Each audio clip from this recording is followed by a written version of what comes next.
Hello friends, welcome to IQ Gyan. तो आज हम एनसीईआरटी क्लास 11 की जो बुक है आपको इंडियन कॉन्स्टिट्यूशन एट वर्क, इसको हम आज से देखेंगे लेक्चर में। इनके अलग अलग चैप्टर्स जो हैं उसको हम देखेंगे। तो आज हम शुरुआत करने जा रहे हैं पहले चैप्टर से, चैप्टर 1 से, जो कि है कॉन्स्टिट्यूशन व्हाई एंड हाउ। तो मतलब संविधान, हमारा संविधान क्यों और कैसे। तो इस ये जो आपका बुक है पूरा मैं बता दूं, ये एनसीईआरटी क्लास 11 की बुक है, काफी इंपॉर्टेंट है पॉलिटी के लिए, पॉलिटिकल साइंस, पॉलिटी, आपका कॉन्स्टिट्यूशन के लिए। आप किसी भी एग्जाम में, आप कम्पिटिटिव एग्जाम दे रहे हो, उसके ऑब्जेक्टिव और सब्जेक्टिव के लिए कॉन्स्टिट्यूशन को समझने के लिए काफ़ी इंपॉर्टेंट किताब है। तो इसको आप जरूर पूरे वीडियो को देखें, पूरा जो लेक्चर सीरीज है हमारा इस बुक पर वो उसको देखें। तो आपको किसी भी एग्जाम में, चाहे यूपीएससी के, एसएससी, बैंकिंग, स्टेट पीसीएस, किसी भी एग्जाम में जो आपको हेल्प करेगा। तो इस चैप्टर में हम क्या क्या देखेंगे, क्या क्या समझेंगे इस चैप्टर में, वो मैं बता दूं आपको। इसको चैप्टर को मैंने दो पार्ट में इसको वीडियो बनाया है, दो पार्ट में इसको हमने रखा है। पहले पार्ट में हम देखेंगे कॉन्स्टिट्यूशन क्या है, क्या कॉन्स्टिट्यूशन के बारे में डिफिनेशन क्या है कॉन्स्टिट्यूशन का, संविधान का, उसका फंक्शन क्या क्या है संविधान का, कॉन्स्टिट्यूशन किसी किसी भी देश का, वो कितना इफेक्टिव होता है, ये कैसे हम पता कर सकते हैं कोई भी संविधान कितना इफेक्टिव है, और कैसे उसको इफेक्टिव बनाया जा सकता है, ये कैसे हो सकता है। और factors which make Indian constitution effective, तो हमारा संविधान इतना इफेक्टिव क्यों है, इसका क्या क्या कारण है इसके पीछे में, वो कितने साल से अगर हमने देखा है तो हमारा संविधान इंटैक्ट है, हमने कोई नया संविधान नहीं बनाया है इतने सालों में। जबकि आप किसी और देश में देखेंगे, बहुत सारे देशों में, तो वहां पे बहुत बार संविधान को बदला गया है, नए नए संविधान आए हैं। इंडियन कॉन्स्टिट्यूशन में ऐसी क्या बात है।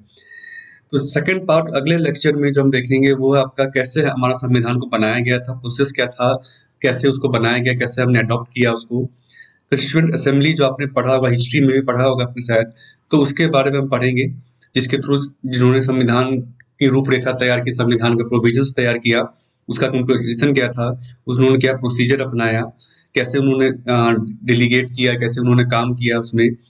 उसके अलावा ऑब्जेक्टिव रिजोल्यूशन, ये जो इसी कॉन्स्टिट्यूशन असेंबली का एक पार्ट है, काफी इंपॉर्टेंट। तो ये इसको हम देखेंगे, इसमें ये क्या है। और आखिरी में हम देखेंगे borrowed feature of Indian constitution. तो ये आपने हिस्ट्री में भी पढ़ा होगा कि बहुत सारे संविधान के जो फीचर्स हमारे, वो बोरो किए हैं हमने किसी दूसरे दूसरे देश के संविधान के। तो क्या क्या फीचर्स है, कहाँ कहाँ से हमने बोरो किए हैं, वो सारा डिटेल हम इसमें देखेंगे सेकेंड लेक्चर में। तो फ्रेंड्स, हम स्टार्ट करते हैं पहला लेक्चर, आज का पहला पार्ट। तो पहला है जो डिफिनेशन ऑफ कॉन्स्टिट्यूशन। तो संविधान, अगर कोई भी आपको आंसर राइटिंग आता है किसी भी मेंस में, सब्जेक्टिव में, तो आपको पहले उसका डिफाइन करने के लिए संविधान क्या है, तो वो आपको काफी हेल्प करेगा। ये संविधान जो है basically body of fundamental principles according to which a state is constituted और गवर्न। तो बेसिकली क्या विचार है, प्रिंसिपल्स है, जिसके ऊपर एक सरकार बनती है, गवर्नमेंट, वहां पे जो किसी कोई भी स्टेट जो है वो बनाया जाता है, वो स्टेट जो है उसको गवर्न किया कैसे करेंगे हम, लोगों और जो गवर्नमेंट है उसके बीच में रिलेशन कैसा रहेगा, लोगों के अधिकार क्या होंगे, गवर्नमेंट का क्या पावर होगा, लिमिटेशंस क्या होंगे, वो सारा कुछ इस संविधान जो है एक विचारों में, एक बेसिक प्रिंसिपल्स में उसको बताता है। तो एक रिटन सेट ऑफ लॉज भी है, इसको कह सकते हैं हम। तो रिटन सेट यहाँ मैं कह रहा हूँ कि बहुत जगह ओरल भी है, रिटन है, एक लिखा गया है, हमारे संविधान को लिखा गया है, किताब है जिसको आप देख सकते हैं। तो रिटन सेट है लॉज एंड फंडामेंटल प्रिंसिपल्स, जिसमें कुछ कुछ जो है कानून के रूप में है, कुछ कुछ प्रिंसिपल्स के रूप में है, जिसको कि कानून में तब्दील किया गया है, अलग अलग सरकारों ने उसके ऊपर कानून बनाए हैं। तो written set of laws and principles which to develop a relationship between people and the government. तो लोगों, पीपल मतलब वहां के नागरिक जो है, उनके और सरकार के बीच में कैसे संबंध होंगे, इनके पास क्या पावर होगा, गवर्नमेंट के क्या पास क्या पावर होगा, इनका क्या लिमिटेशंस होगा और गवर्नमेंट का क्या लिमिटेशंस होगा, ये सारा कुछ इसमें बताया जाता है कॉन्स्टिट्यूशन में। लेकिन रिटन सेट ऑफ लॉज की बात करें तो यूनाइटेड किंगडम में अगर हम बात करें तो वहां पे सिंगल डॉक्यूमेंट नहीं है जिसको कि हम कह सकते हैं कि ये संविधान है, ये एक किताब है, ये संविधान नहीं। वहां पे सेट ऑफ डॉक्यूमेंट्स है, सीरीज ऑफ डॉक्यूमेंट्स है, जो कि जिसका संग्रह, जिसका एक कंपाइलेशन को हम संविधान कहते हैं। तो ये आप डेफिनेशन मत रखें कि सिंगल डॉक्यूमेंट, डॉक्यूमेंट्स बहुत सारे हो सकते हैं, लेकिन बेसिकली उसका प्रिंसिपल जो है, आधार जो है, उस बेसिस पर ही देश को चलाया जाए, उसे हम संविधान कहते हैं। तो दूसरा बात आती है, संविधान तो समझ के हम उसके कारण क्या है, उसको क्यों हम बनाएं, उसका क्या नीड है, उसका क्या फंक्शंस है। तो संविधान के जो फंक्शंस बेसिकली जो एनसीईआरटी में आपको बताया है किताब में, बेसिकली चार मोटा मोटी फंक्शंस है। पहला है constitution allows coordination and assurances. दूसरा specifications of decision making power, किसको क्या पावर होंगे डिसीजन मेकिंग करने का। लिमिटेशंस क्या होगा गवर्नमेंट के पावर का। लोगों के एस्पिरेशंस और गोल्स को कैसे फुलफिल किया जाए ये। और fundamental identity of the people, ये फंक्शंस है संविधान का। इसको एक एक करके हम देखेंगे आगे में। तो पहला जो फंक्शन है, constitution allows coordination and assurance. Coordination assurance का मतलब यहाँ पे है कोऑर्डिनेशन, जो डिफरेंट डिफरेंट, जो अगर हम एक सोसाइटी को देखें तो वहाँ पे अलग अलग लोग, तरह के लोग रहते हैं। अगर आप अपनी सोसाइटी में देखें घर के आसपास, तो अलग अलग प्रोफेशन के लोग हैं। अगर हम कहें अलग रिलीजन के लोग हैं, अलग कास्ट के लोग रहते हैं। कोई रिच है इकोनॉमिकली, हम ये देखें अगर, तो कोई रिच है कोई पुअर है। तो ये सारा एक सोसाइटी में देखते हैं। इसी तरह से अगर हम देश को देखें तो उसमें अलग अलग कल्चर के लोग भी रहते हैं। कल्चर के लोग हैं, इकोनॉमिकली अलग अलग है, अलग अलग प्रोफेशन है उनका, अलग रिलीजन है, अलग कास्ट है, अलग मान्यताएं हैं, कोई किसी में नहीं मानता है। तो ये सब चीजों को अगर हम किसी को सरकार को चलाना है तो इन सब चीजों के बीच में कोऑर्डिनेशन होना चाहिए। जैसे कि अगर आप सोसाइटी चला रहे हैं, अगर ऑफिस चला रहे हैं, तो कोऑर्डिनेशन होना चाहिए। तो वही चीज जो है कॉन्स्टिट्यूशन उस चीज को फुलफिल करता है। कैसे? तो बेसिक रूल्स कुछ बताता है कॉन्स्टिट्यूशन कि ये रूल्स सभी को फॉलो करने हैं भाई, ताकि सभी के बीच में एक मिनिमम कोऑर्डिनेशन हो पाए। जैसे कि अगर सोसाइटी की बात करें तो एक रूल होता है हर जगह का, एक राज्य का रूल होता है, एक शहर का रूल होता है। अगर किसी लोकेलिटी में जाए वहां पे एक रूल है, तो वो रूल इसलिए बना ताकि लोगों के बीच में कोऑर्डिनेशन रहे, कोई झगड़ा नहीं, एक दूसरे के बीच में ऐसा नहीं किसी को लगे कि मुझे कुछ नहीं मिला, किसी को कुछ बहुत कुछ मिल रहा है, ऐसा नहीं हो। बेसिक बेसिक रूल्स कैसे होने चाहिए? तो पब्लिकली प्रोमulgated, मतलब पब्लिकली उसको बनाया गया, पब्लिक को पता होना चाहिए, सभी को पता होना चाहिए, इस ग्रुप जितने भी मेंबर्स है ग्रुप के, सभी को पता होना चाहिए रूल क्या है, ताकि वो फॉलो कर पाए उस चीज को।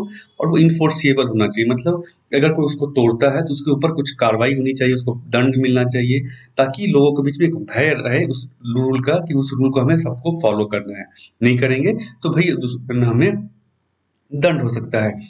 तो ये बेसिक रूल्स जो है संविधान हमें प्रोवाइड करता है कोऑर्डिनेशन के लिए। तो यही, जैसे मैंने कहा, बहुत सारे डाइवर्स मेंबर्स होते हैं, रिलीजियस अलग हो सकता है, प्रोफेशन अलग हो सकता है, कुछ ओल्ड है, यंग है, पुअर है, रिच है। तो ये पहला फंक्शन हो गया। दूसरा फंक्शन जो संविधान का है, specification of decision making power. तो कॉन्स्टिट्यूशन जो है स्पेसिफाई करता है कि कौन डिसीजन लेगा किसी सोसाइटी में। जैसे कि आपके घर में होता है कि पता है भाई, पेरेंट्स लेंगे, ग्रैंड पेरेंट लेंगे, फादर मदर, कौन लेगा डिसीजन किसी चीज में। सोसाइटी में से होता है सेक्रेटरी है, प्रेसिडेंट है। ऑफिस में होता है आपके कि जो सीनियर मोस्ट बॉस है वो डिसीजन लेंगे। तो उसी तरह से संविधान भी बताता है कि भाई एक स्टेट में डिसीजन कौन लेगा। जैसे कि मोनार्कियल अगर हम देखें, जहाँ पे मोनार्क रहते हैं, राजा महाराजा, वहां पे मोनार्क डिसाइड करते हैं। किसी जैसे ओल्ड सोवियत यूनियन में क्या था, सिंगल पार्टी सिस्टम था। लेकिन इंडिया में जो क्या है, डेमोक्रेसी है। डेमोक्रेसी में क्या होता है कि लोग जो है अपना प्रतिनिधित्व चुनते हैं और वो डिसाइड करता है उनके बदले। तो ब्रॉडली स्पीकिंग, लोग यहाँ पे डिसाइड करते हैं, हम और आप डिसाइड करते हैं कि भाई क्या डिसीजन होगा। डिसीजन हम लेते हैं, लेकिन क्योंकि इतनी बड़ी संख्या है, 150 करोड़ का पॉपुलेशन है, तो उतना में लोगों को ले पाना है ना, ये हर आदमी डिसीजन नहीं ले सकता है। तो उसमें जो क्या है कि हम अपना रिप्रेजेंटेटिव चुनते हैं इलेक्शन के थ्रू, एमपीज चुनते हैं, एमएलए चुनते हैं, वो हमारे बिहाफ में डिसीजन लेते हैं। तो ये होता है डेमोक्रेटिक में। तो संविधान ने ही बताया कि भाई कौन डिसीजन लेगा, तो लोग लेंगे, लेकिन लोग कैसे लेंगे, उनके रिप्रेजेंटेटिव के थ्रू वो डिसीजन लिया जाएगा। गवर्नमेंट कैसे कंस्टिट्यूट होगी, भाई पार्लियामेंट्री फॉर्म ऑफ गवर्नमेंट होगा, ये हमारा संविधान बताता है। इलेक्शन कैसे होगा, इलेक्शन होगा, ये भी हमारा संविधान बताता है। तो ये सारा कुछ हमारा संविधान बताता है, फंक्शन है इसका। Body of fundamental principle according to which state is constituted और गवर्न, जिसे डेफिनेशन में जो देखा था, तो कैसे स्टेट को कंस्टिट्यूट किया जाएगा, कैसे उसको गवर्न किया जाएगा। तो ये संविधान में का फंक्शन है, संविधान का काम है। तीसरा, भाई पावर तो हमने दे दिया, लेकिन वो पावर जो है अनलिमिटेड नहीं, उसमें कुछ लिमिटेशंस है। तो ये कौन बताता है भाई क्या लिमिटेशन होगा आपका? ये भी संविधान बताता है कि भाई ये पावर जो है लिमिटेशन है सरकार के ऊपर में। ये लिमिट कैसे बताया था? फंडामेंटल लिमिट्स इन्होंने बताए हैं, in the sense that government में नेवर ट्रेस्पास देम। तो फंडामेंटल लिमिटेशंस है, यानी कि इसको कभी भी सरकार, कोई भी सरकार इसको तोड़ नहीं सकती, इसके आगे नहीं जा सकती है। इसी फंडामेंटल जो लिमिटेशंस है जो संविधान में बताए गए, एक फंडामेंटल राइट्स के तौर पे ये इसमें बताया गया है। जैसे कि फंडामेंटल राइट्स क्या है, ये आगे के हम अगले वीडियो में, अगले चैप्टर्स में देखेंगे, सेकंड चैप्टर सेकंड में। इसी बुक के। तो फंडामेंटल राइट आपको मैं बता दूं, मोटा मोटी जो है आपका राइट्स दिया गया है हर सिटीजन्स को कि भाई आपके पास ये फंडामेंटल राइट्स है, इसको कोई आपसे ले नहीं सकता है, सरकार भी नहीं ले सकती है, और सरकार के अगेंस्ट ये लिमिटेशंस है कि सरकार इस चीज को तोड़ नहीं सकती, मरोड़ नहीं सकती, इस चीज की को उसको पालन करना उसके लिए भी जरूरी है। जैसे कुछ कुछ राइट्स यहाँ पे एग्जांपल में दिए गए हैं कि आर्बिट्रेरली आपको कोई भी अरेस्ट नहीं कर सकता, ऐसा नहीं कि पुलिस है तो आपको उठा के लेके बिना किसी कारण के अरेस्ट कर ले। बेसिक लिबर्टीज दिया गया है, जैसे बोलने का अधिकार आपको है, कंसाइंस आपको क्या फेथ, आपको अगर कोई ना रिलीजन को मानना है, किसी है ना धर्म को मानना है तो वो आप कर सकते हैं, एसोसिएशन आप बना सकते हैं। तो ये सब जो है राइट्स जो है फंडामेंटल राइट्स दिए गए हैं, ये जो है बेसिकली राइट्स सिटीजन्स को है, और साथ ही साथ ये सरकार का जो पावर है उसको भी लिमिट करता है कि भाई ये लक्ष्मण रेखा है, इसके आपको आगे नहीं जाना है। चौथा जो फंक्शन है कॉन्स्टिट्यूशन का, aspirations and goals of a society. तो चौथा जो फंक्शन है कि सरकार जो कुछ सोसाइटी, हर सोसाइटी की स्टेट काम कर सकते हैं, अगर स्टेट का एक इच्छा होता है, एस्पिरेशंस होता है कि भाई हमें इकोनॉमी में सभी की नौकरी हो, कोई भूखा नहीं रहे, कोई भी है ना पुअर नहीं रहे, पुअर्टी नहीं हो, सबको रहने की छत हो। तो ये सब जो एस्पिरेशंस है किसी सोसाइटी की, जो गोल है, उसको फुलफिल करने के लिए संविधान जो एक जरिया देता है, संविधान उसको सरकार को एक जरिया देता है, enable the government to fulfil the aspirations, लोगों की एस्पिरेशन जो है उसको फुलफिल कर सके, इसके लिए भी संविधान उसको जरिया देता है सरकार को, और उसके लिए कंडीशन सरकार बना सके। जैसे कि सरकार पॉलिसी लेके आ रही है तो वो पॉलिसी का जो मोटिव है एक तरह से वो संविधान के थ्रू ही आता है। जैसे कि फंडामेंटल राइट्स में कुछ बताया गया है, अनटचेबिलिटी नहीं होनी चाहिए थी, फंडामेंटल राइट्स में संविधान ने बता दिया भाई अनटचेबिलिटी हटाना है। कैसे हटाना है? तो सरकार ने इसके अगेंस्ट में राइट टू सिविल लिबर्टीज जो है आपका प्रोटेक्शन सिविल लिबर्टीज जो है वो कानून लेके आई कि भाई संविधान ने बताया कि अनटचेबिलिटी नहीं होनी चाहिए तो उसको हम इन्फोर्स करेंगे। तो एक मोटिव जो है संविधान ने दिया कि भाई एस्पिरेशंस क्या है, पहली बात देखें आप इसमें सर, सोसाइटी का गोल क्या है कि अनटचेबिलिटी नहीं होनी चाहिए, डिस्क्रिमिनेशन नहीं होना चाहिए। संविधान इसके लिए जरिया दिया और उस जरिए के थ्रू सरकार ने इसको कानून में बदला। राइट अगेंस्ट एक्सप्लॉयटेशन है आपका, बॉन्डेड लेबर नहीं होना चाहिए, बंधुआ मजदूर। उसी तरह डायरेक्टिव प्रिंसिपल स्टेट पॉलिसी में भी कुछ कुछ जो है इनेबलिंग फ्रेमवर्क है, सरकार को इनेबल करता है कि भाई कंसंट्रेशन ऑफ वेल्थ नहीं होना चाहिए, ऐसा नहीं है बहुत अमीर अमीर होता जाए, गरीब गरीब होता जाए। तो इसके लिए से सरकार ने लैंड रिफॉर्म्स लेके आई थी कि भाई जो उनके पास जमीन नहीं है, जमींदारी सिस्टम हटाना है, जमीन नहीं है उनको जमीन देना है। विलेज डेवलपमेंट हो, क्योंकि ऐसा नहीं हो रूरल एरिया रूरल हो जाए, अंडर डेवलप रह जाए, अर्बन एरिया डेवलप होता चला जाए, ये नहीं होना चाहिए। रीजनल डिफरेंसेस नहीं होने चाहिए, SC ST वीमेन का वेलफेयर के लिए। तो ये सब जो था सोसाइटी का गोल्स था जिसको संविधान ने बताया है और सरकार को इनेबल किया कि भाई आप इसको अचीव कीजिए। कैसे अचीव करेंगे आप? एस्पिरेशन जैसे कि फ्री ऑफ कास्ट डिस्क्रिमिनेशन, तो ये हमने देखा अनटचेबिलिटी के फॉर्म में। इसके अलावा आर्टिकल 14 में है, 15 में है, आपका 16 में है, तो इसे हम देखेंगे आगे। इनइक्वलिटी एंड डेप्रिवेशन जो ये इसको हटाना है।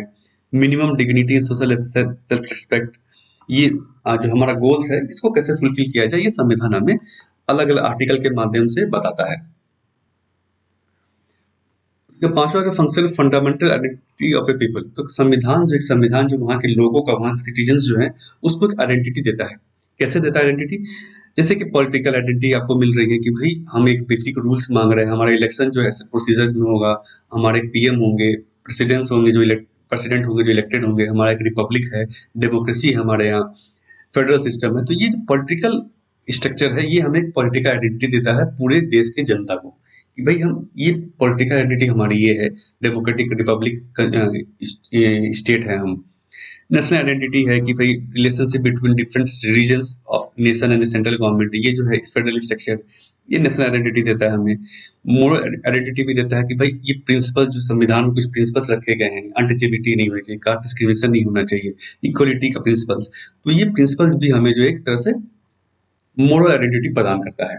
तो ये जो आइडेंटिटी एक तरह से ये संविधान हमें देता है। अगला जो आपका पार्ट है वो है हाउ इफेक्टिव इज कॉन्स्टिट्यूशन। कोई संविधान जो कितना इफेक्टिव है इसको हम कैसे देखेंगे, क्या क्या कारण है जिससे संविधान को इफेक्टिव बनाया जा सकता है या उसको जांचा जा सकता है, परखा जा सकता है। कुछ जो फैक्टर्स हैं, मोड ऑफ प्रोमulgation, मतलब कैसे उसको बनाया गया था, वो मेथड भी इम्पोर्टेंट है भाई किसी संविधान को बनाने के लिए। सब्सटेंसिव प्रोविजंस संविधान में है वो उसको इफेक्टिव करते हैं या इनइफेक्टिव कर सकते हैं, आप करते हैं। बैलेंस इंस्टीट्यूशनल डिजाइन, जो संविधान में इंस्टीट्यूशन का डिजाइन किया गया है कि कौन कौन इंस्टीट्यूशन होंगे, उनके बीच में रिलेशन कैसा होगा। पॉलिटिकल इंस्टीट्यूशन हो गए, आपके गवर्नमेंट इंस्टीट्यूशन हो गए, उनके बीच में रिलेशन क्या होगा, किसके पास क्या पावर होगा, ये सब जो है संविधान को इफेक्टिव बनाता है। तो पहला जो आपका फैक्टर है, जो कारण है, मोड ऑफ प्रोमulgation, तो कैसे उस संविधान को बनाया गया, ये बहुत ही इंपॉर्टेंट है। जैसे कि आप बहुत सारे देशों में देखेंगे, संविधान तो उन्होंने बनाए, लेकिन वो कुछ दिन में ही लोगों ने उसको संविधान को मानने से मना कर दिया, और दूसरी सरकार आई, उन्होंने फिर अलग संविधान बनाया, फिर तीसरी सरकार आई, उन्होंने फिर अलग संविधान बनाया। तो ये जो है, ये क्यों हुआ? क्योंकि वहां पे जो जिन्होंने संविधान बनाया, वो लीडर्स पॉपुलर नहीं थे, या तो मिलिट्रीज जो थे उन्होंने बना लिया, या वैसे लीडर जो लोगों के बीच में पॉपुलर नहीं थे, लोगों का उन पर विश्वास नहीं था। तो अगर वैसे लीडर अगर आपका संविधान बनाएंगे, या आपको समझ लीजिए आप कुछ चलाएंगे, आपका सरकार चलाएंगे, तो ऑब्वियस सी बात है कि लोग जो थोड़े दिन में उस चीज को मानने से मना कर देंगे। तो ऐसा ही हुआ बहुत देश में। तो ये बहुत जरूरी है कि जो लोग संविधान बना रहे हैं, उनको कितनी अथॉरिटी है, मतलब लोगों का विश्वास, पीपल्स अथॉरिटी, लोगों का कितना उन पे विश्वास है, ये बहुत ही जरूरी है, पहली बात। तो इंडियन कॉन्स्टिट्यूशन कैसे इफेक्टिव हुआ? क्योंकि हमारा संविधान जो, पहली बात तो एक नेशनल मूवमेंट के जो हमने 100-200 साल 300 साल लड़ा था, उसके बाद बनाया गया। तो एक नेशनल मूवमेंट में जो लोग थे, लीडर्स थे, उन्होंने उस पे काम किया, वो ऑलरेडी लोगों के बीच में पॉपुलर थे, उन्होंने बहुत सारी लड़ाइयाँ लड़ी थी, फ्रीडम स्ट्रगल्स लड़े थे, जान दिया, बलिदान दिया। तो उस चीज़ों को उन लीडर्स ने जब अपना संविधान बनाया, तो लोगों का विश्वास था कि नहीं, ये जो हमारे लिए बनाएंगे, जो भी कानून बनाएंगे, वो सही होगा सभी के लिए। Formally created by constituent assembly, तो कॉन्स्टिट्यूएंट असेंबली जो था वो फॉर्मली बनाया गया था।